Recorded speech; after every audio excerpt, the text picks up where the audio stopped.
نحمده ونصلي ونسلم على رسوله الكريم اما بعد۔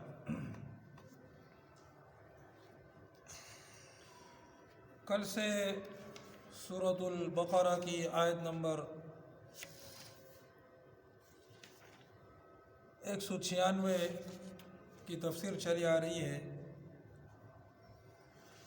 اور اس میں جو ہے حج اور عمرے کا پورا کرنے کا بیان، اور یہ کہ اگر حج اور عمرے کا آدمی اگر احرام باندھ لے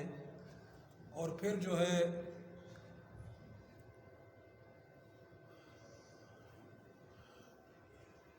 ہے اگر احصار کی صورتحال ہو جائے، یعنی کوئی مانع ہو جائے کہ جس کی وجہ سے وہ حج اور عمرہ ادا نہ کر سکے، اس کو راستے میں روک دیا جائے، تو وہ کس طرح حلال ہوگا، اس چیز کا بیان تھا کہ وہ جو ہے اگر راستے میں کوئی مانع ہو جائے کہ وہ آگے نہ بڑھ سکے، تو وہ حرم کے اندر جو ہے ایک سال کی بکری کو ذبح کروائے گا، اور پھر جو ہے احرام سے آزاد ہو جائے گا۔ تو اسی کو آگے بڑھاتے ہیں۔ احصار زائل ہو جانے کے بعد اگر کسی شخص نے حج کا احرام باندھا تھا اور احصار ہو جانے کی وجہ سے حرم میں جانور ذبح کر کے حلال ہو گیا، پھر احصار دور ہو گیا اور ابھی اسی سال حج کا وقت باقی ہے، لہذا اس نے دوبارہ احرام باندھ کر اسی سال حج کر لیا، تو حج ادا ہو گیا اور اب اس کی قضا واجب نہیں۔ اور اگر اسی سال حج نہ کر سکا تو حج کی قضا واجب ہے، آئندہ سال یا جب بھی موقع ہو قضا کی نیت سے حج کرے، اور اس کے ساتھ ایک عمرہ کرنا بھی واجب ہوگا اگر قارن تھا، اور اسی سال احرام کے مطابق حج و عمرہ نہ کر سکا تو اس پر قضا میں 1 حج اور 2 عمرے واجب ہوں گے۔ مسئلہ اگر حج فرض کے احرام میں احصار ہوا تھا اور حرم میں قربانی کرا کر احرام سے نکل گیا، تو جب بھی حج کرے قضا کی نیت کرنا واجب نہیں، خواہ اسی سال حج کرے یا اس کے بعد۔ مسئلہ ہر محصر پر قضا واجب ہے، خواہ حج فرض ہو یا نفل، اپنا حج ہو یا حج بدل۔ اگر عمرے کے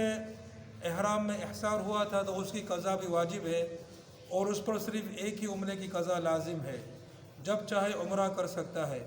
عمرے کے ساتھ دوسرا عمرہ کرنا واجب نہیں، جبکہ حج کی قضا کرنے کی صورت میں اس کے ساتھ ایک عمرہ کرنا بھی واجب ہے۔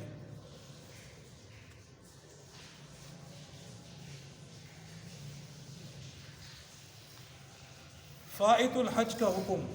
اگر کسی شخص کو احصار ہو گیا اور وہ حرم میں قربانی کرا کے احرام سے نہ نکلا حتیٰ کہ حج کے دن گزر گئے، یعنی احرام باندھنے کے بعد 9 ذی الحجہ کو زوال سے لے کر صبح صادق ہونے تک عرفات میں نہ پہنچ سکا، تو اس کا حج فوت ہو گیا اور یہ شخص فائت الحج ہو گیا۔ جب حج فوت ہو جائے عذر سے یا بلا عذر، تو اسی احرام سے عمرے کے افعال ادا کر کے، یعنی طواف اور سعی کر کے بال منڈا کر احرام سے نکل جائے، پھر آئندہ سال یا جب موقع ملے اس حج کی قضا کر لے، اس قضا کے ساتھ عمرہ کرنا لازم نہیں۔ عمرے میں احصار تو ہو سکتا ہے لیکن عمرہ فوت نہیں ہوتا۔ عمرے کا احرام باندھ لینے کے بعد جتنے دن بھی گزر جائیں، جب بھی عمرہ کرے گا ادا ہو جائے گا، کیونکہ وہ پورے سال میں ادا ہو سکتا ہے۔ اگر عمرہ کے احرام کے بعد محصر ہو گیا اور ابھی قربانی کرا کے احرام سے نہیں نکلا تھا کہ احصار زائل ہو گیا، تو اب جا کر عمرہ کر لیں۔ یہ مختلف مسائل ہیں، ویسے حج اور عمرے کے جو مسائل ہیں، یہ اس کی تو پوری تحقیق تو مجھے خود کو بھی نہیں ہے، ظاہر وہ فقہی مسائل اتنے سارے ہوتے ہیں کہ یاد بھی نہیں رہتے، اور ابھی تک موقع بھی نہیں ملا۔ اللہ سبحانہ و تعالی حج اور عمرہ عطا فرمائے ہم سب کو، آمین یا رب العالمین۔ بہرحال یہاں پر جو لکھا ہوا ہے، یہاں پر کچھ مسئلے لکھے ہوئے ہیں، یہاں پر بھی زیادہ کوئی گہرائی میں نہیں گیا ہے، کہ اگر حج کا احرام باندھتا ہے ٹھیک ہے، یا عمرے کا احرام باندھتا ہے، یا پھر وہ قارن ہے، قارن اس کو کہتے ہیں جو حج اور عمرے کا ایک ہی احرام باندھتا ہے، ٹھیک ہے، وہ حج اور عمرے کو ایک ساتھ ایک ہی احرام میں جمع کرتا ہے۔ تو اگر وہ اس نے صرف حج کا احرام باندھا ہے اور وہ حج کے لیے نکلا اور راستے میں اس کو روک دیا گیا، ٹھیک ہے، کوئی دشمن آ گیا، کوئی مرض کی وجہ سے، کوئی بیماری کی وجہ سے آگے نہ جا سکا، اور جس طرح حضور پاک علیہ السلام کو ہوا تھا اور صحابہ کرام رضی اللہ تعالیٰ عنہم کو، کہ جب وہ ذی القعدہ کے مہینے میں حج کے لیے عمرہ ادا کرنے کے لیے گئے تو راستے میں مشرکین نے ان کو روک دیا تھا۔ یہ حدیبیہ کے مقام پر ہوا تھا۔ تو حدیبیہ کا بعض حصہ حرم میں ہے اور بعض حصہ حرم سے باہر ہے۔ تو پھر جب صلح ہوئی، معاہدہ ہوا صلح حدیبیہ کے نام سے جو مشہور ہے، تو اس میں یہ طے ہوا کہ اس سال جو ہے نبی اکرم صلی اللہ علیہ وسلم اپنے صحابہ رضی اللہ تعالیٰ عنہ کے ساتھ واپس چلے جائیں گے اور اگلے سال اسی مہینے میں آئیں گے اور حج ادا کریں گے۔ تو نبی اکرم صلی اللہ علیہ وسلم کس طرح احرام سے باہر ہوئے اور کس طرح جو ہے صحابہ رضی اللہ تعالیٰ عنہ کو سکھایا کہ احرام سے باہر ہو جائیں، وہ یہ کہ حرم کے اندر حدود حرم میں انہوں نے جانوروں کو ذبح کیا۔ تو ہر آدمی کے بدلے ایک بکری جو کم از کم 1 سال کی ہو، وہ حرم میں ذبح کر دی احرام کھولنے کی نیت سے، تو پھر وہ احرام سے آزاد ہو گئے۔ تو حج کا اگر احرام باندھا ہو تو وہ بھی اسی طرح اس سے نکلے گا، عمرے کا احرام باندھا ہو تو وہ بھی اسی طرح اس سے نکلے گا۔ اگر قارن ہے، یعنی کہ اس نے حج اور عمرے دونوں کو جمع کیا ہے، تو وہ 2 جانور ذبح کرے گا، کیونکہ اس کا جو احرام ہے وہ حج اور عمرے کا احرام ہے، تو وہ 2 جانور ذبح کرے گا، ایک حج کے لیے ایک عمرے کے لیے، اور احرام سے آزاد ہو جائے گا۔ لیکن احرام سے آزاد ہونے کے بعد اب اس پر حج کو، اگر اس نے حج کی نیت سے احرام باندھا تو اس کی قضا اس پر لازم ہے۔ عمرہ اگر کیا تھا تو عمرے کی قضا بھی لازم ہے۔ حج تو بہرحال فرض ہے، تو جب فرض اس پر فرض ہو چکا ہے، ابھی وہ نہیں کر سکا، تو جب کر سکے گا تو اس کو کرنا ہے، اس کی قضا اس کو کرنی ہے۔ لیکن عمرہ سنت ہے، سنت مؤکدہ ہے، لیکن اب عمرہ بھی اس پر واجب ہو گیا۔ اب جب اس نے عمرے کا احرام باندھ دیا اور اب جو ہے معنی کی وجہ سے نہ کر سکا اور احرام سے جانور ذبح کر کے آزاد ہوا قربانی کر کے، تو اب اس پر وہ عمرہ سنت نہیں رہا بلکہ وہ بھی اس پر واجب ہو گیا۔ اچھا، ایک اور مسئلہ یہاں نکلا ہے جو مجھے بھی معلوم نہیں تھا، کہ اگر اس نے حج کا احرام باندھا ہے تو اب اس پر اس حج کی قضا بھی واجب ہوگی اور اس کے ساتھ ایک عمرہ اور بھی ادا کرنا پڑے گا۔ اگر حج کا احرام تھا اور معنی آ گیا، اس کی وجہ سے وہ قربانی کر کے احرام سے نکل گیا، تو اب وہ جب حج کی قضا کرے گا تو اس کے ساتھ ایک عمرہ کرنا بھی واجب ہوگا، ٹھیک ہے۔ اور اگر صرف عمرہ کا احرام باندھا تھا تو پھر وہی ایک عمرہ اس کے لیے کافی ہے، اسی کی قضا کرے گا۔ لیکن اگر وہ قارن ہے، یعنی کہ حج اور عمرے دونوں کا احرام باندھا تھا، تو پھر وہ حج کرے گا اور 2 عمرے کرے گا۔ ایک عمرہ تو وہی جو اس نے نیت باندھی تھی اس کی قضا، اور ایک عمرہ جو اس کو حج کے ساتھ کرنا ہے۔ تو یہ یہاں پر یہ فقہی مسئلہ لکھا ہے اور اس کی کوئی وہ لکھی نہیں ہے کہ ایسا، بہرحال تو یہ ہو گیا جو یہاں پر لکھا تھا۔ اچھا، پھر یہاں پر ایک اور مسئلہ لکھا ہے کہ اگر وہ کسی معنی کی وجہ سے احصار یعنی کہ محصر ہو گیا، اس کو روک دیا گیا اور اس نے حج نہ کر سکا، اور اس نے حرم کے اندر قربانی کر کے احرام سے نکلا بھی نہیں، اور وہ اپنی جگہ پر رکا رہا جہاں پر اس کو روک دیا گیا تھا، اور حج کے دن گزر گئے، تو حج کا جو ہے وہ جو الحج عرفہ، جو عرفات کے میدان میں 9 ذی الحجہ کو جو قیام ہوتا ہے، چاہے جتنا بھی مختصر ہو، یہ حج کا جو ہے وہ بہت بڑا فریضہ ہے۔ تو اگر یہ چھوٹ جائے تو سمجھ لو کہ حج چھوٹ گیا۔ تو اب جو ہے وہ